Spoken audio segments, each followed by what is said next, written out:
Hello and welcome to Tales of Whatever. Hi Lee, my name's Mark. Hello. Hello to Lee. Oh, I'm doing this again. You're going to be on that side, aren't you? Because I've just realised we went through this last time. So yeah, we've not done one of these for a couple of weeks, right? A little online YouTube show. How have you been for the past couple of weeks? How's lockdown treating you? Yeah, not too bad. Not too bad. I'm still working a bit. So I go into work 1 day a week. I'm a teacher. I work in a school. How about you? We've got a lucky enough to have a garden, a little sort of outdoor.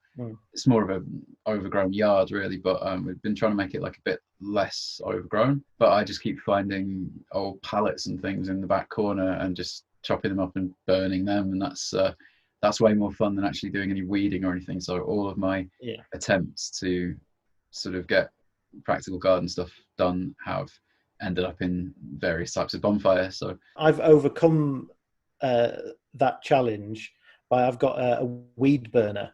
So it's essentially just a tube attached to a propane bottle. Like a flamethrower.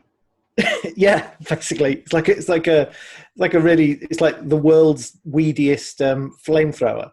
But Right. it's great because you don't have to get on your hands and knees grubbing up weeds, because we've just torch them from a distance. Torch them. It's fantastic. It's also great I fun. did not have you pegged as a man who owns a sort of child's flamethrower, but that's very cool.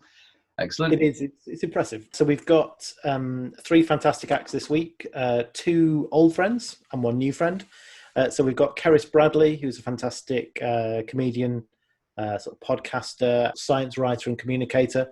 We've got Alexis Coward, who's again another comedian, theatre maker. We've got Zara Barry as well, who came and did the show quite a few times in Edinburgh last summer. Yeah. Well, be still my heart, no Edinburgh this year. I know, but yeah, such a shame, but absolutely the right decision. So yeah, definitely. But yeah, so it's a nice lineup. Some really great stories as well. So excellent. Do you want to? Who are we starting with? Okay, so first up we have Karis Bradley, comedian, podcaster, and science communicator. Karis is a really good fit for the show, and they've sent this wonderful story about an experience at a marathon. Over to Karis. It feels very weird just to be talking to a laptop. So I have, full disclosure, had a couple of beers and also done a Harry Potter quiz to try and get sort of like into it. But thank you, Tales of Whatever, for having me. This is the story of the first time that my parents met my girlfriend, which took place about 5 years ago. So I just finished I was coming to the end of my master's degree, and the lease on my flat had run out. So my parents were coming up to London to help me move. And we'd coincided moving day with me running my first half marathon, which I've been doing loads and loads of training for. I was feeling naively quite good about it, which I should not have been. My dad told me, you know what, if you can run 8 miles, then you can run 13 and a half miles. And if you do the maths on that, like it doesn't add up, because 13 and a half miles is a lot further than 8 miles. And I could run 8 miles, so I was feeling quite confident, which was just setting me up for failure, really. But the night before the half marathon, I had packed up all of my flat in anticipation of my parents coming, and I had made this big pasta bake to carbo load, so I'd eaten loads of the pasta. And then the marathon was taking place in half marathon, to be correct, was taking place in Ealing, which is in West London, and I was living in sort of South West London, but quite far away from Ealing. And so I had to get up really, really early, and I was doing the half marathon in Ealing because that's where my friend Jenny lived, and we were supposed to be running the race together. So I got up super early, and I woke up so early that I was still full of pasta and I wasn't feeling that hungry, and I was also quite nervous, so I didn't really want to eat anything, but I thought, you should probably have something. So I had quite a large nectarine to sustain me through the 13 and a half mile race that I was about to do, and I've since Googled it, and Google suggests that you should eat about 800 calories before running a half marathon, which is about your equivalent to a small Weatherspoons roast dinner. and it's, I don't know, nectarine's got to be like 50 calories, so 16 times as much as I had actually eaten, but I felt sustained, so I got the tube to Ealing, and everything sort of started off fine. I found Jenny, who I was meant to be running the race with, and we set off in our time, kind of like allotted time, but we were in quite a big crowd of people who were running all at the same pace as us, and so I kept like tripping on the heels of the guy who was in front of me, and I was getting quite frustrated. So I was like, you know what, I think I can run faster than this. I need to get out of this pack of people. So I said goodbye to my friend Jenny and I took off, and that was like my, I don't know, by this point, 5th mistake of the day. And I felt very good sort of around the 5 mile mark. Felt like I was making quite a good pace. I remember getting to the 8 mile mark and being very tired and thinking that I still had a really long way to go. And it was a really hot day. The problem was that because it was so hot, I was stopping at all these water stations, but my feet were really hot. So when I was getting water, instead of drinking it, I was just pouring the water straight onto my feet to relieve them of the heat for like a few moments, and they would immediately heat up again. So it was a complete waste of water on both counts. And I think at some point during the race, I collapsed, but I don't really remember. I have sort of half a memory of me phoning my parents' house in South Gloucestershire and speaking to my brother, because I didn't have my phone on me and I had to borrow a phone from a guy, and speaking to my brother and being like, can you put Dad on the phone please, and then realizing that they'd come up to London to help me move house. So he was like, obviously they're not here, and I was just in the middle of Ealing, not really sure what to do with myself, so I just kind of had to keep running. And I ended up collapsing, definitely collapsing properly, outside this woman's house, what turned out to be the 12-mile mark. So I was about 1.5 miles away from the finish line, and this really nice lady came out of her house and she gave me a glass of water and a digestive biscuit, and she said she would walk with me to the end of the race, and so she was walking me towards the finish line, which was Ealing Park, and she was telling me all about her friend who beat cancer and was running the marathon and had managed to do it without collapsing, and all of these other amazing people that had come over, like overcome ludicrous adversities in order to be able to run a race, and had been more sensible than I had, and had like a proper breakfast, and therefore hadn't wasted everyone's time by collapsing once, maybe up to 3 times on the circuit. And we were coming up to the park, and there were these big signs which were telling you how much like distance you had left to go, but they were all measured in kilometers. And so in my head I was doing the conversion from kilometers to miles, and it worked out about 1/2 mile left. And I was like, oh, that can't be right, the park is right there, it finishes in the park, so I must have done the maths wrong. And at the time this woman was saying to me, oh, you know, all of my friends who have done the Ealing half marathon, they say that you see the park and you think, oh, I'm done, and then you get into the park and you realize you have to run all the way around the park, and it's actually quite far around the park, and so it kind of like tricks you. I wasn't listening to her because I was desperately trying to do this kilometers to miles conversion, and I'd convinced myself that my math was wrong. And so I was like, oh, it can't be very far, I have to finish with the sprint finish, so I'm just gonna have to go for it. And so I like took off, and this poor woman was like, wait, I still have your iPod, also please don't sprint, you've collapsed, you need to take it slow and then get medical attention.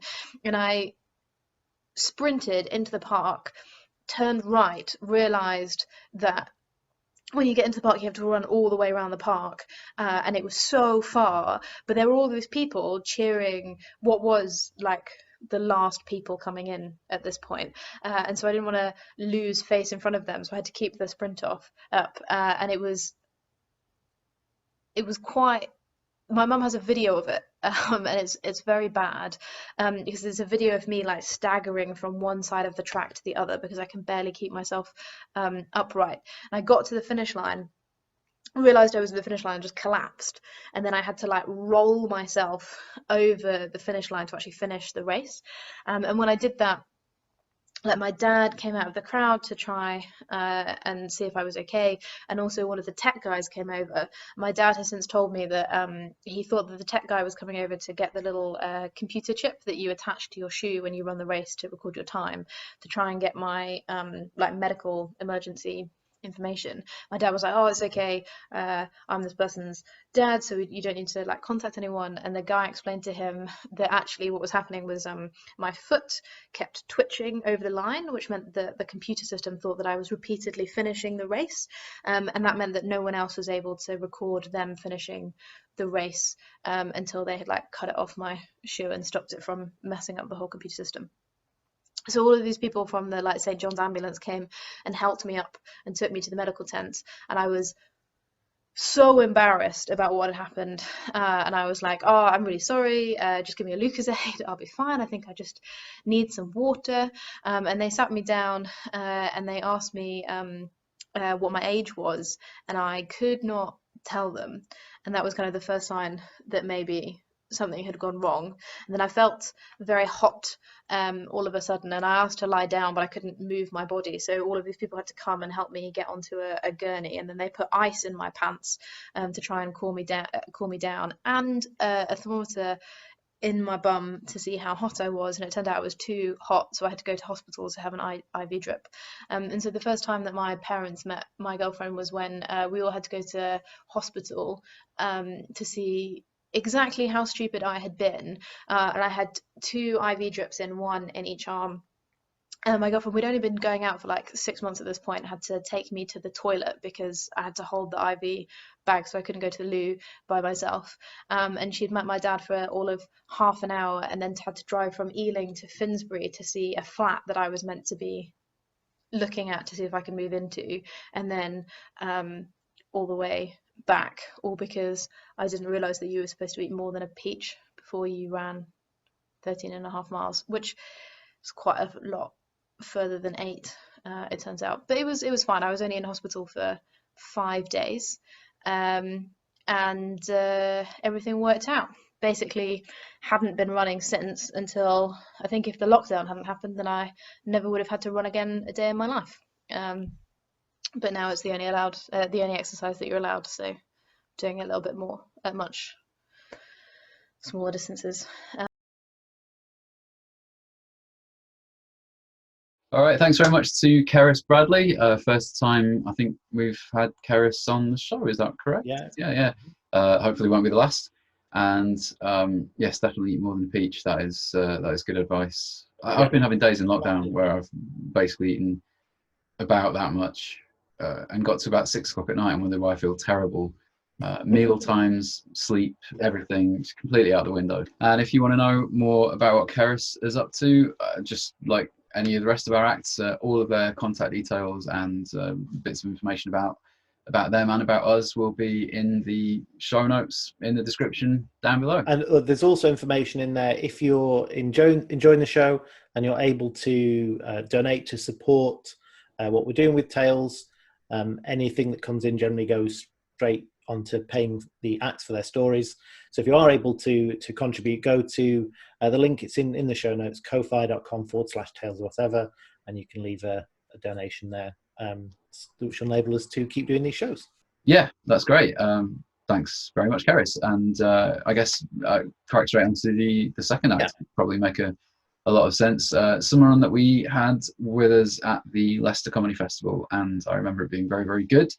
And I remember it being quite a cheeky story at the time, which I don't know. Did it have something to do with?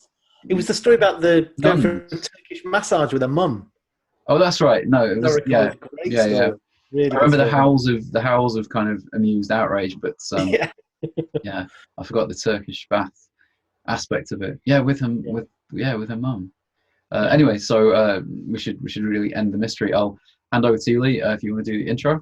Alexis Coward is a comedian and theatre maker. She's part of the Blue Glass Theatre Group, and this is her story.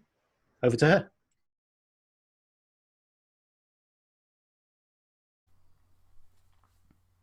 Hi, my name's Alexis. So last time I was with Tales of Whatever, I told a travelling type story. So I thought I'd tell another travelling story today. It's actually a story that I sometimes allude to on stage, but haven't told on stage, but is a question I get asked a lot. And it is the very true story of how I nearly died on my honeymoon. So in 2015, my husband and I, we went to Laos. And when we were in Laos, we wanted to go to an elephant sanctuary. So it was something that we decided to do. And it was the typical sort of travelling day trip thing where the minivan comes and picks you up. And there were quite a lot, I think there was about 7 of us. A couple of guys from the UK and a few Australians and a lady from New Zealand, and it was all very nice. So we went to the sanctuary. We arrived. It was in jungle on the banks of the Mekong, and it was beautiful. And we crossed the Mekong on this tiny little traditional canoe thing, and it was sort of picturesque and terrifying all at the same time. It was a very fast flowing river. And we arrived on the other side, and we met all the elephants. We met the mammoths, and the mammoths told us all the stories of the elephants, of how they'd ended up where they were, and about their personalities. And we fed baby elephants, and it was lovely, very nice, very serene. And then bizarrely, I became aware that a lot of the other people I was there with were in swimwear, and I thought that was a bit strange. It was particularly strange because we were climbing into a treehouse. I will admit I'd zoned out for a little bit and was staring into the distance, as I want to do. Alexis does daydream too much, as my school reports will attest. So I was at the back of this queue of people going into this treehouse, and it became very clear at the moment I was placed on the back of an elephant that it was in fact not a treehouse. For some reason, I remember they also took my I took my shoes off, or had my shoes taken off. So I was sort of barefoot but fully clothed on the back of the neck of an elephant. When I say I was on the back of the neck of an elephant, and I really do mean I was on the back of the neck of an elephant. I wasn't like in a saddle or anything like that. It was just there. And it was all very strange, and definitely not what we signed up for. But that's okay. I didn't really have very much choice or option of getting down, because she was going to go to the river with the rest of the elephants. So off we went, and we're sort of in a line of elephants, each with all the others were in their bikini clad and swimsuit clad sort of elephant troop down there, and me in my shorts and my t-shirt going towards the river. And then out of nowhere, the elephant let out a very loud trumpet, which you see in cartoons and movies, but you don't really think is real.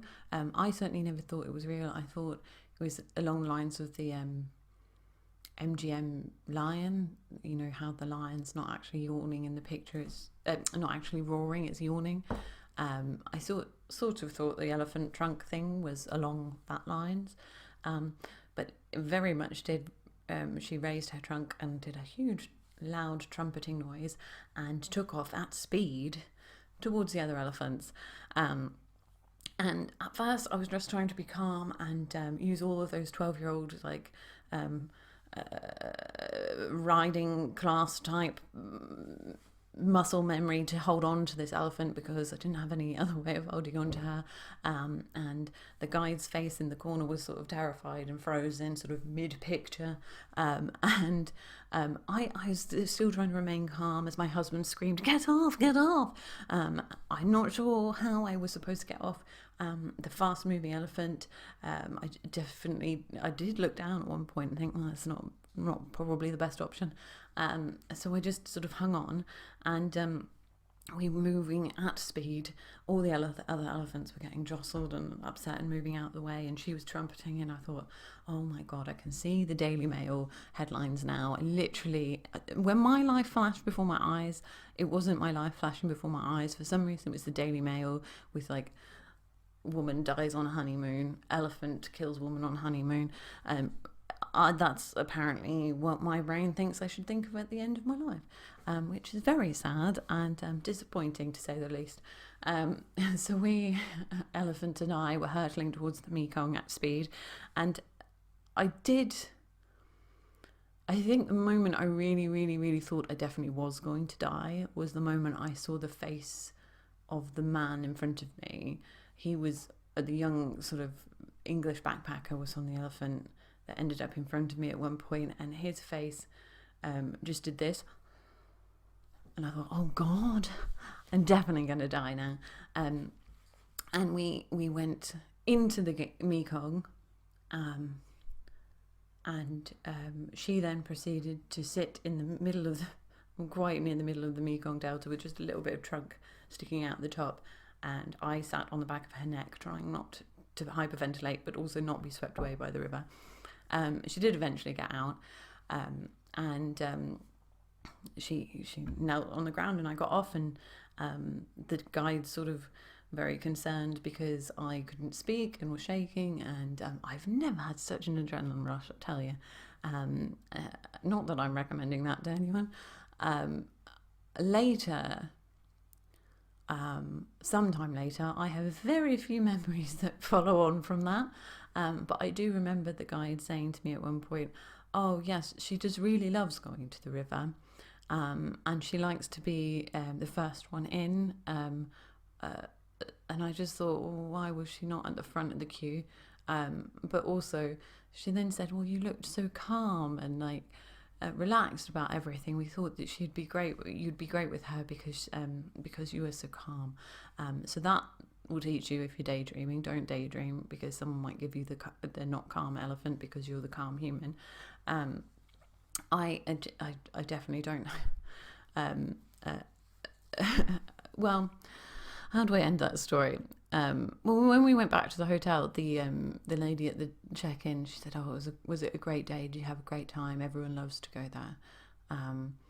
And I just remember looking at her and my husband saying, "Not really," as we walked away. So that's my story. Death by elephant, or near death by elephant, and also I do still like elephants.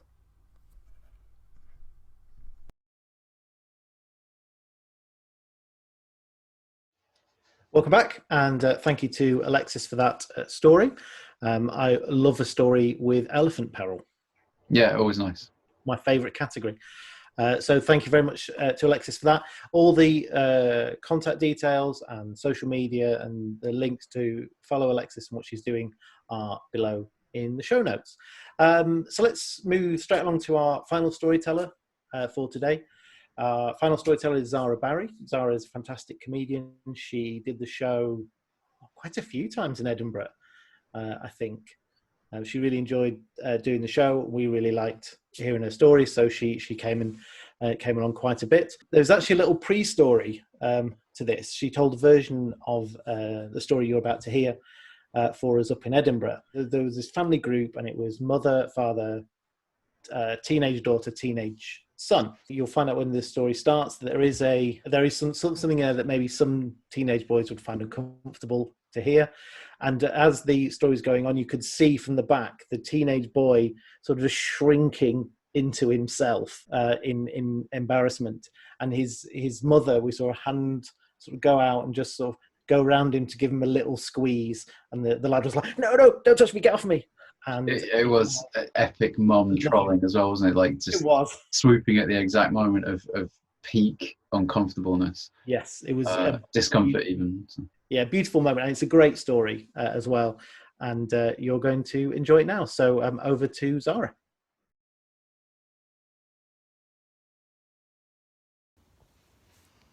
How's it going, Tales of Whatever? I've got a tale of whatever. So, when I was 14, I was sat watching Inspector Frost, and during the ad break, because that's how old I am, you couldn't fast forward the ad breaks back then. I went up to the toilet. We didn't have a downstairs bathroom. We're not posh, and we well, not we, because I went on my own. I sat on the toilet, and I was 14, and I pulled my knickers down, and there was this alien form on my knickers, like this dark alien form, and I was like, oh my god, what is that? What is that? Is it my period? It can't be my period. I'm 14. That's the average age to start a period, but I didn't think it was my period. So I screamed for my mum, and she came up the stairs, and I said, Mum, I think I've started my period. And she went, don't be stupid. You couldn't have started your period. You couldn't have started your period. And she was adamant. And I was like, well, what is it then? Well, the reason she didn't think it was my period is because I've got an older sister and she hadn't started. She was like, you couldn't have started your period before your older sister. It's physically impossible to start your period before your older sister.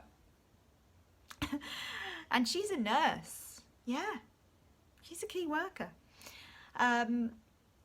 So I was like, okay, well, what the fuck is on my knickers? What is it?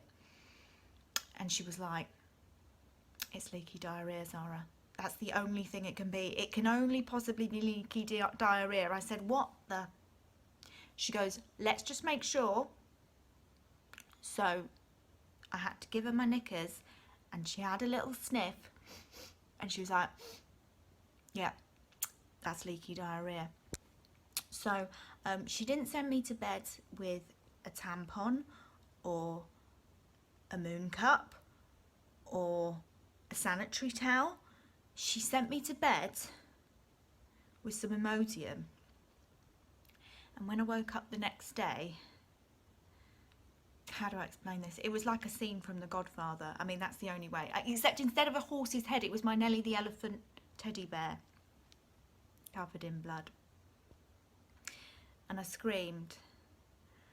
And my mum came up the stairs, and she took one look at me and one look at Nelly, and she was like, yeah, I think you have started your period. Thanks, Mum. Thank you. So that was my first period. And then I rang my friend Sophie, BFF, still is. And because, you know, female friendship is very close, you know. And I rang her up and I was like, Sophie, you never guessed what? She was like, what? I was like, I started my period. She was like, no fucking way, you couldn't have started your period before your older sister. And I was like, I know, I have though. What? And she was really jealous because she wanted to start before me. She sort of had this... one time she thought that she had started a period because we were at a slumber party and she went in the shower and she screamed from the shower, and I ran in. I was like, what's wrong, Soph? And she was like, I've started my period. I was like, oh my God, yeah, it's like running down your leg and everything. And then she was like, on closer inspection, we had another look and we realised that it wasn't her period, it was her Weller washing raspberry raven hair dye that was like running down. Yeah. Female friendships are very close, you know. You know. They can go from cocktails with Carrie from Sex and the City to Carrie in Carrie very easily. But yeah, that was mine and Sophie's period story. Thank you. Happy lockdown.